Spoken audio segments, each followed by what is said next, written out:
요즘 한국 사람들의 식문화에서 특이한 사항 중에 하나가 혼밥이라는 문화입니다. 혼밥. 여러분 들어보셨죠? 혼자 밥 먹는 문화입니다. 한국에서는 요즘은 아예 그 식탁 자체를 혼자 먹을 수 있는 식탁으로 이렇게 만들어둔 식당들이 많이 있다고 그럽니다. 여러분 한번 생각해 보셔요. 저희들이 젊은 날에 배가 고프지만 혼자 같은 경우는 식당에 거의 들어가지를 못했어요. 그 식당에 들어가서 혼자 밥을 시켜서 먹는다는 것은 너무도 창피한 일이기 때문에 그렇게 쉽게 혼자서는 식당에 들어가지 못했습니다. 그런데 요즘은 아예 흔한 것이 혼밥 문화다. 심지어는 혼술 문화도 있습니다. 혼자 술을 마시는 것. 여러분 혼자 술을 마셔보셨습니까?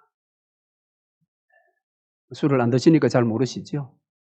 보통 술을 마시면 여러 사람이 함께 이제 기분을 함께 공유하면서 이렇게 먹는 것이 술인데 이 술조차도 현대인들은 혼자 그렇게 먹는 문화가 있습니다.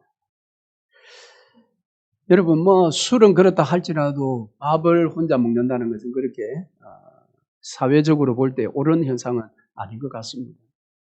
여러분 식구라는 말을 들어보셨죠? 식구가 무슨 뜻입니까? 같은 집에 거하면서 함께 식사하는 사람을 식구라 그럽니다. 우리 식구예요. 이렇게 이야기해야 돼요.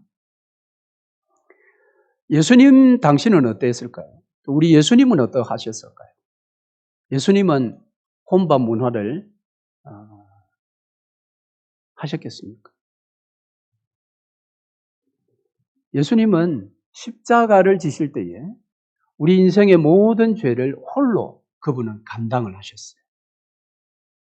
그래서 십자가를 지시고 겟세마네 언덕을 올라가실 때에 십자가를 함께 지자고 했을 때에 아무도 함께 지자 하셨을 때 예수께서 그 모든 것들을 다 거절하셨지요. 그러나 예수님은 식사만은 혼자 하지 않으셨다. 언제나 여럿이 함께 모여 식사하시는 것을 원하셨습니다. 그 정점은 어디냐면은 십자가를 지시기 전날 밤에 제자들을 다 불러서 마지막 식사, 최후의 만찬이라는 그 식탁입니다. 이어령 씨가 돌아가시기 전에 지은 신간이 하나 있는데요. 그 책의 제목이 먹다, 또 듣다, 걷다라는 세 가지 동사를 가지고 있는 책 제목이 있어요. 우리 집사님 한 분이 아주 유익하게 읽었다고 해서 제가 빌려서 읽어보았는데요. 이어령 씨가 예수를 믿기 전에 딸이 그렇게 전도를 해도 예수를 믿기 전에 그가 파리의 특파원으로 파견되었을 때에 그때 이제 우연히 성경을 보면서 그가 인문학자로서 발견한 것 중에 하나가 그 책에 기록되어 있어요. 그가 발견한 것이 무엇인가 하면 예수님의 십자가 옆에는 항상 이 만찬이 있다라는 겁니다. 식탁의 만찬, 만찬의 식탁. 그는 이것을 발견하면서 십자가는 십자가 홀로 존재하는 것이 아니라 거기에 항상 동전의 양면과 같이 이 만찬의 식탁이 있구나 라는 것을 그가 인문학자의 어떤 그런 감각으로서 그것을 발견한 것입니다. 그러면서 그는 개인과 이 집단의 관계가 이와 같은 상호 간에 어떤 상관성이 있는 것은 아닐까 그가 생각했다라는 것입니다. 그러니까 혼자가 아니라 여럿이 아니라 혼자. 그러니까 상호 역설적인 이 상관적인 관계가 있다라는 것입니다.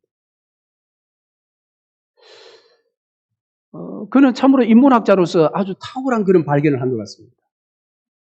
정말 그렇습니다. 성경에는 십자가와 이 만찬의 식탁이 따로따로 분리되어 있지 않습니다.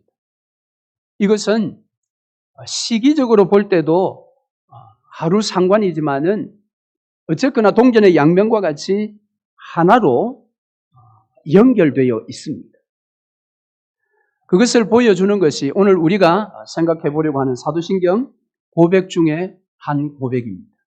바로 주보 2면에 여러분 보시면 9번째 교회에 관한 거룩한 공회와 성도가 서로 교통하는 것이라는 이 고백 가운데 십자가와 식탁의 만찬과 같은 이 두 가지가 서로 엮여 있다는 것입니다. 즉 교회와 성도의 교통, 성도의 교제라고도 말할 수 있죠. 이 두 가지는 뗄래야 뗄 수가 없는 그런 역설적인 상관 관계를 가지고 있습니다.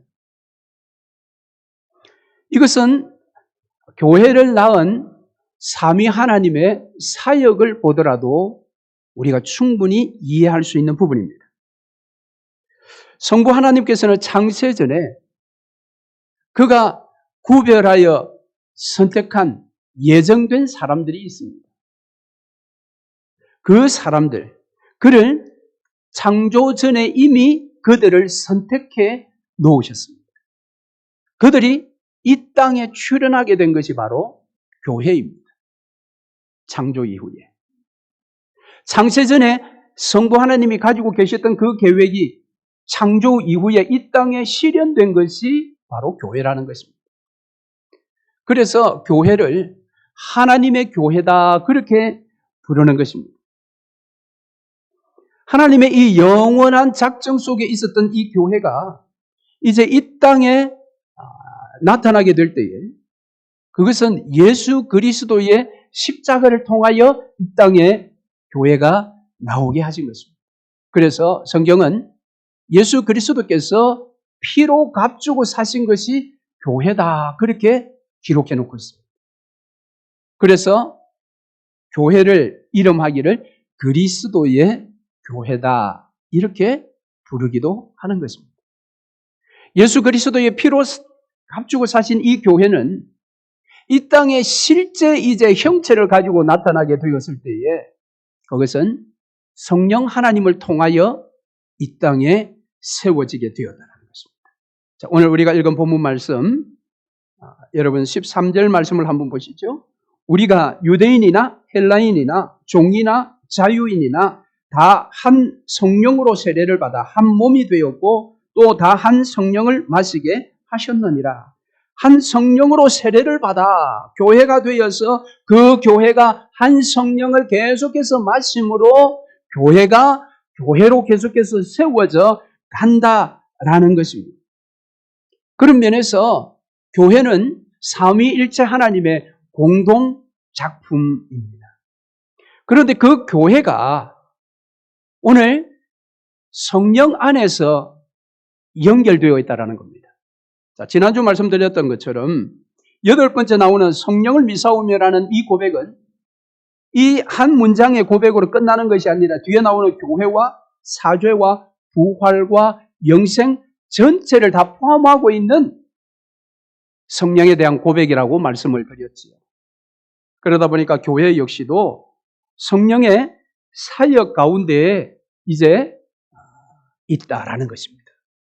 그래서 성령께서는 오늘도 당신의 교회에 성령을 부어주심으로 그 교회가 더 건강하게 그 교회가 더 교회다운 교회로 세워져 가기를 원하신다라는 것입니다.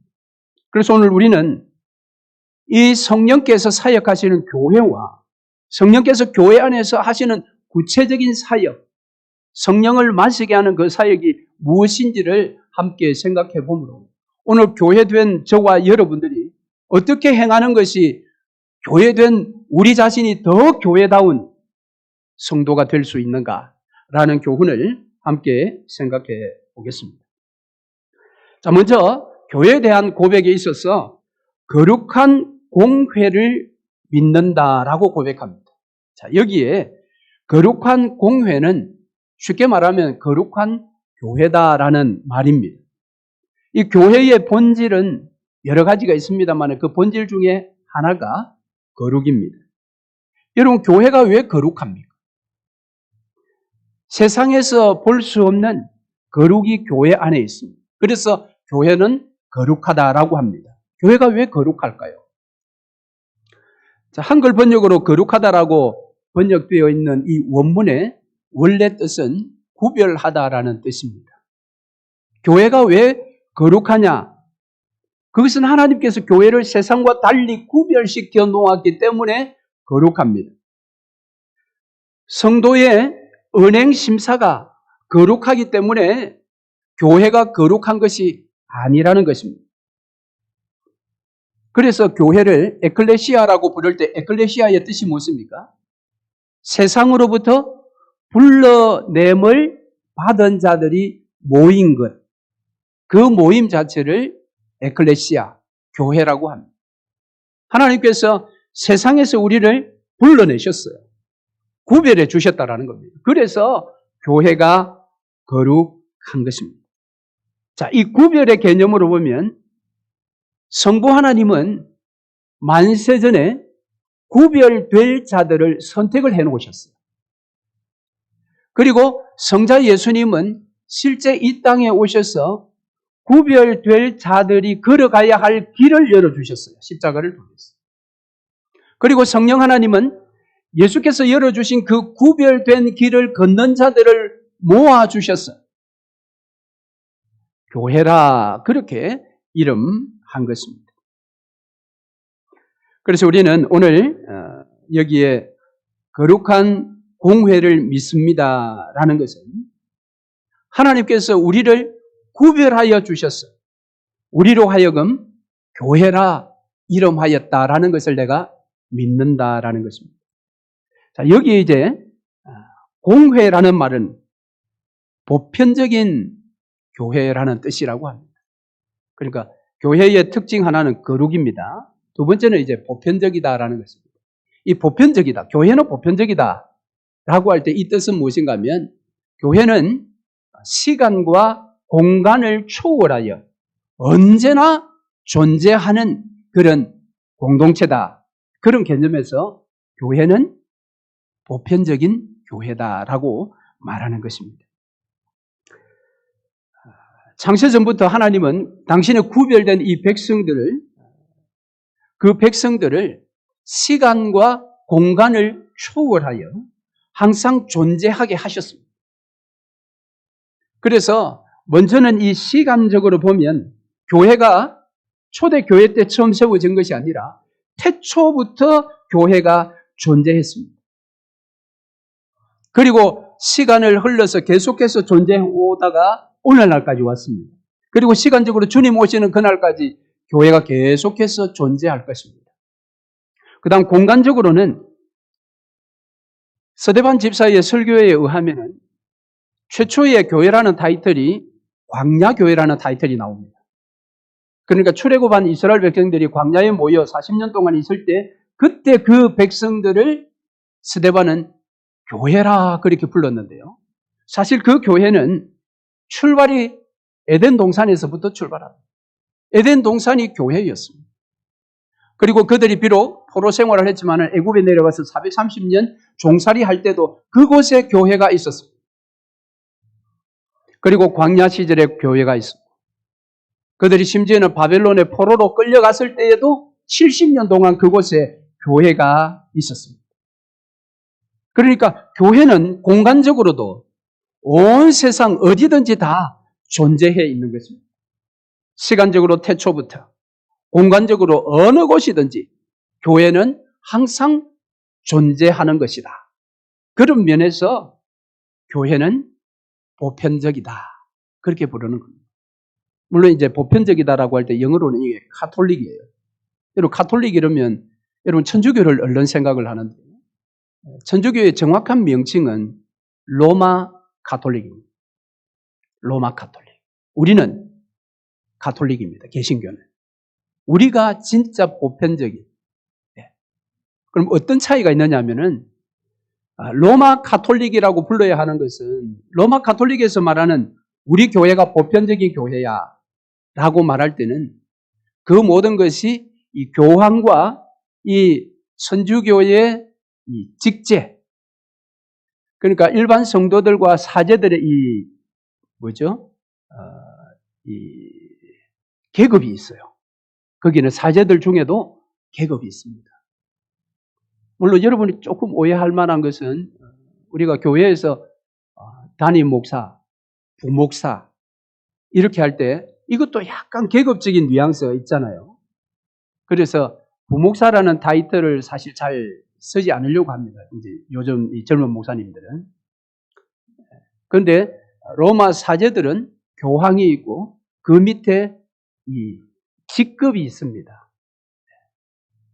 그런 어떤 인간이 만든 조직체, 교황과 성직의 어떤 체계 속에 있는 사람들, 그 사람들을 그들은 보편적인 교회에 속한 사람들이다 이렇게 보는 겁니다. 그러나 진짜 가톨릭은 무엇인가 하면 예수 그리스도를 주라 부르는 자들, 그리고 예수 그리스도를 머리로 인정하고 그 지체가 되기를 기뻐하는 자들, 그들이 시간을 초월하여 공간을 초월하여 모인 그 유기체 모임이 보편적인 교회다. 뭐 그렇게 설명을 합니다. 그럼 좀 어렵죠? 잘 이해가 되지 않죠? 쉽게 이야기하면 이겁니다. 로마 가톨릭이 우리는 보편적인 교회야. 특별한 교회가 아니고 우리는 보편적인 교회야라고 할 때는 조직을 이야기를 한다라는 겁니다. 그러나 개신교가 말하는 우리는 보편적인 교회야. 시공간을 초월한 하나님이 계획하신 교회야라고 이야기할 때 그것은 우리가 말할 때 보편적인 교회는 유기체 교회라는 겁니다. 어떤 조직이 아니라 그래서 오늘 본문에서도 교회를 몸으로 비유한 것입니다.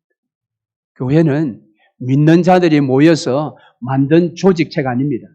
여러분은 에버그린 장로교회의 조직에 속한 자가 아니라 시 공간을 초월한 예수 그리스도를 머리로 한 그분을 주라 부르는 이 땅의 모든 하나님이 예정한 자들이 속해 있는 그 몸에 여러분들이 속해 있습니다. 그것을 우리는 교회라 이렇게 부르는 겁니다. 완전히 다른 것이죠. 그런 면에서 교회는 거룩하고 보편적인 것이다. 자, 그러면 교회가 보편적이고 거룩한 것을 믿습니다라고 할 때에 그 교회의 거룩성과 보편성은 그럼 세상에 어떻게 우리가 전할 수 있는가라는 것이죠. 그걸 세상에 전해야 되지 않습니까? 그것이 우리의 사명입니다. 복음을 전하는 사명이라고 볼 수 있지요. 그것을 위해서 필요한 것이 무엇인가 하면 교회와 또 다른 한 면인 성도의 교제라는 것. 교회가 거룩한 교회가 되기 위해 보편적인 교회가 되기 위해서 반드시 필요한 것이 있는데 그것이 무엇인가? 성도의 교제라는 것. 그래서 이 어령시가 인문학적인 어떤 관점에서 십자가만이 동일하게 떨어져 있는 것이 아니라 십자가는 언제나 식탁의 이 교제와 함께 연결되어 있다. 혼자가 아니라 여럿과 함께 상관성이 있다라고 발견한 것처럼 우리 교회는 거룩과 보편성을 세상에 알리기 위해서 우리에게 필요한 것이 있는데 그것이 무엇인가 하면 성도의 교제라는 것입니다. 성도의 교제. 더구나 오늘 본문에서는 교회가 한 몸이고 그 몸에는 여러 지체가 있다고 했습니다. 그런데 그 지체들이 자기만을 주장할 수 없다고 했습니다. 자기만을 주장하면 그것은 몸이 될 수 없다라고 했습니다. 몸의 여러 지체가 자기를 주장하는 것이 아니라 서로를 인정하고 각 지체가 하나가 될 때, 즉 교제가 될 때 그때의 진정한 몸이 된다. 그래서 오늘 본문에서 지체로 표현되어지는 그것이 무엇인가 하면 오늘 본문 앞부분에 있는 거기 8절 말씀부터 10절 말씀까지 총 9가지의 은사입니다.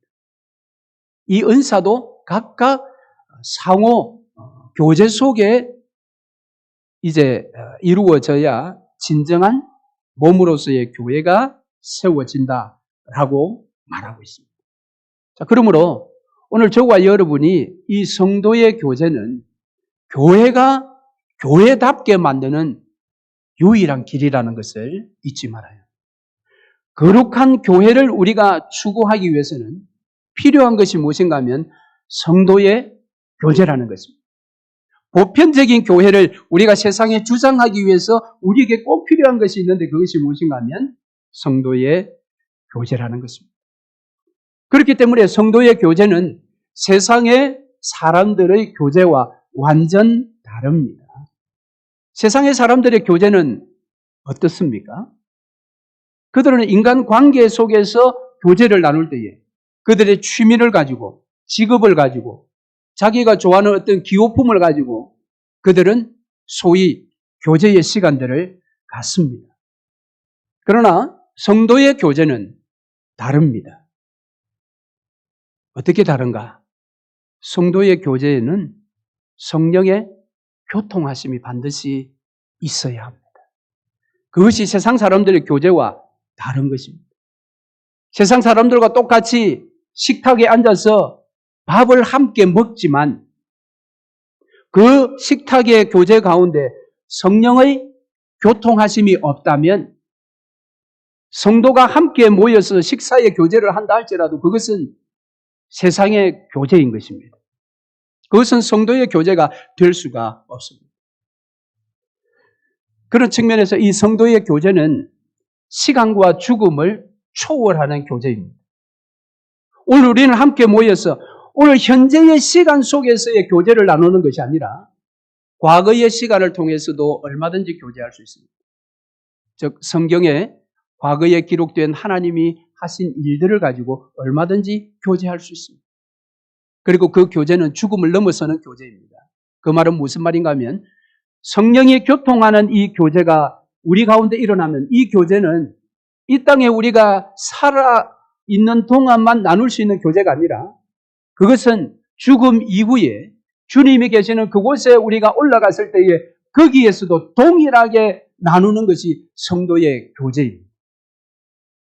여러분 얼마나 놀랍습니까? 우리는 그저 이 시대에 어떤 잠깐 서로 교제하고 헤어지는 그런 교제가 아니라 시간과 죽음을 넘어서는 교제가 성도의 교제입니다. 또한 성도의 교제는 인간의 계산을 넘어서는 교제입니다. 제가 수도권에 살 때에 교회 나오시는 새가족 중에 교회가 아파트 속에 종교단지에 있었기 때문에 새가족 중에 이 마켓을 하는 그 아파트 안에 마켓을 하는 주인이 한번 오셨어요. 그분은 솔직히 그런 이야기를 했습니다. 자기의 어떤 마켓 사업을 위해서 내가 옆에 있는 이 큰 교회에 출석해야 되겠다라는 마음을 가지고 왔다 하더라고요. 물론 그런 마음을 가지고 와서 나중에 거듭날 수도 있습니다. 그러나 여러분, 이 성도의 교제라는 것이 이런 인간적인 어떤 계산을 가지고 교제하는 것은 교회에서 나눌 수 있는 성도의 교제가 아닌 것입니다. 성도의 교제는 한 가족됨을 만들어가는 교제입니다. 교회 안에서 성도의 교제가 없으면 여러분 한 가족이다라는 생각을 못합니다.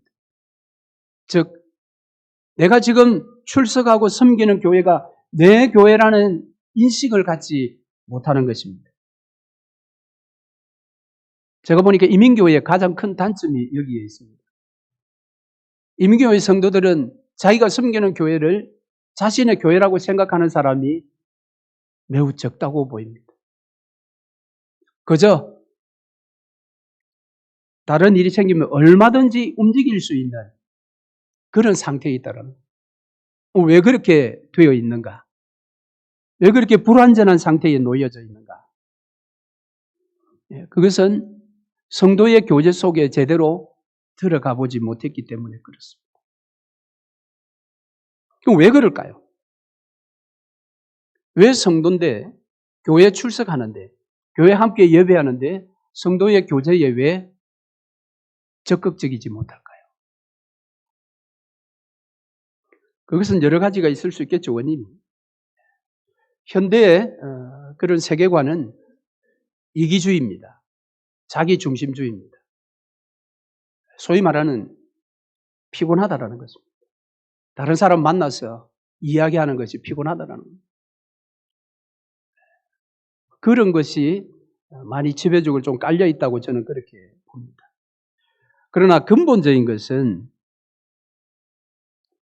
우리 성도된 각자가 하나님과의 개인적인 교제, 예수 그리스도와의 개인적인 교제가 부족하기 때문입니다. 즉 성도 간의 아름다운 교제를 나누려면 자기 자신이 먼저 하나님과 예수 그리스도와 친밀한 교제를 나누지 못하면 성도의 교제의 자리에 나아갈 수가 없습니다. 요한일서 1장 3절에 이렇게 말씀이 있습니다. 우리가 보고 들은 바를 너희에게 전함은 너희로 우리와 사귐이 있게 하려 함이니 우리의 사귐은 아버지와 그의 아들 예수 그리스도와 더불어 누림이라 이랬습니다. 바울이 지금 말하는 우리의 사귐은 아들과 아버지로 말미암은 누립니다 이랬습니다. 이 말이 무슨 말입니까? 사도 바울은 성도의 교제 가운데 그들이 개인적으로 경험한 아버지 하나님, 개인적으로 경험한 성자 예수님을 거기에서 함께 나눌 때에 함께 아버지와 아들을 누리게 된다는 겁니다. 이게 이제 성도의 교제에 있어서 최고의 열매입니다. 그러니까 먼저 하나님 아버지와 그 아들 예수 그리스도와 내가 개인적인 그런 영적인 교제가 없으면 성도의 교제의 자리에 나아갈 수가 없어요.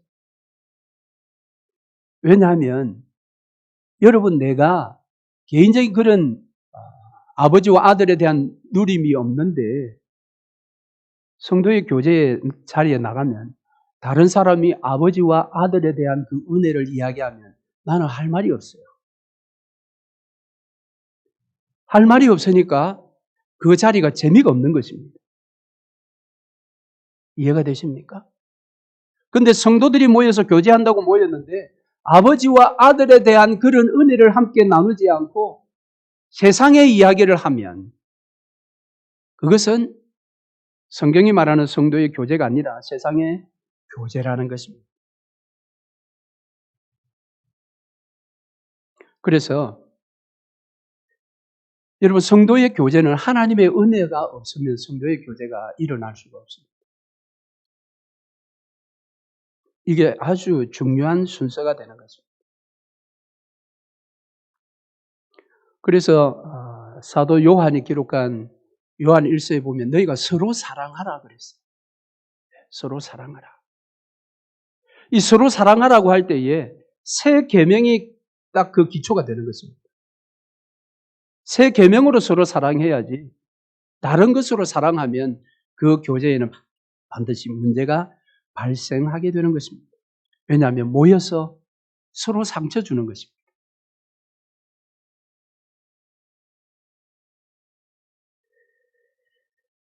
그래서 성도의 교제 가운데서는 반드시 이 나눔이 있어야 됩니다. 나눔이 있어야 누림이 있는데 이 나눔이라는 것은 세상이 나누는 그런 취미나 직업이나 기호품, 유행 이런 것들이 아니라 아버지와 아들에 대한 것이라는 겁니다. 그래서 성도의 교제에는 반드시 말씀을 나누어야 합니다. 성찬을 나누어야 합니다. 신앙 고백을 나누어야 합니다. 은사를 나누어야 합니다. 기도 제목을 서로 나누어야 합니다. 그런데 여러분 성경은 헌금도 여러분 성도의 교제라고 설명합니다. 로마서 15장 25절에서 26절에 보니까 그러나 이제는 내가 성도를 섬기는 일에 예루살렘에 가노니 이는 마게도냐와 아가야 사람들이 예루살렘 성도 중 가난한 자들을 위하여 기쁘게 얼마를 연보하였습니다. 이 예루살렘 교회가 어렵다는 소식을 듣고 연보를 하게 되는데 그 앞에 성도를 섬기는 일로 예루살렘에 가노니 할 때 이 섬기는 일이라는 헬라어 원문이 바로 성도의 교제라는 뜻을 가지고 있습니다. 고린도후서 9장 13절에서도 이 직무로 증거를 삼아 너희가 그리스도의 복음을 진실히 믿고 복종하는 것과 그들과 모든 사람을 섬기는 너희의 후한 연보로. 여기에도 섬기는 것은 교제의 뜻입니다. 헌금하는 것도 성도의 교제에 들어간다는 겁니다.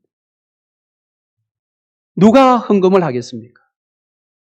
아버지와 아들과 깊은 영적인 교제를 나눌 때 아버지의 마음을 알고 아들의 마음을 아는 자가 하나님 앞에 올바른 헌금 생활을 할 수가 있습니다.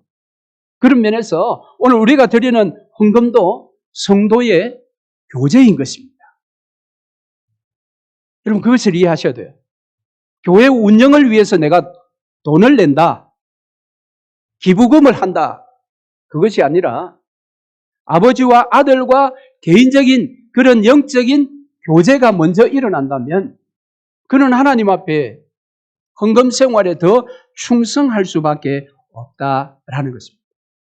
그래서 성도의 교제의 전제 조건은 여러분이 개인적으로 하나님 앞에 교제의 시간이 먼저 있어야 합니다. 그 교제의 시간이 있으면 성도들과 교제하고 싶어 안달이 날 수밖에 없습니다. 내가 경험한 아버지 하나님, 지금까지 몰랐는데 이제 더 크고 위대한 그 하나님을 내가 깨닫고 경험하게 되었을 때, 나를 위하여 십자가를 지신 예수 그리스도의 그 사랑을 지금까지는 내가 이 정도 알았는데 그분의 말씀을 깊이 묵상하고 말씀의 교제 가운데 들어갔더니 그 사랑이 크기가 이 정도가 아니라 이만큼 했다라는 것을 내가 경험하게 되면 여러분 예수 믿지 않는 친구에게 달려가서 이야기하겠어요? 그런 어리석은 일은 행하지 않을 것입니다.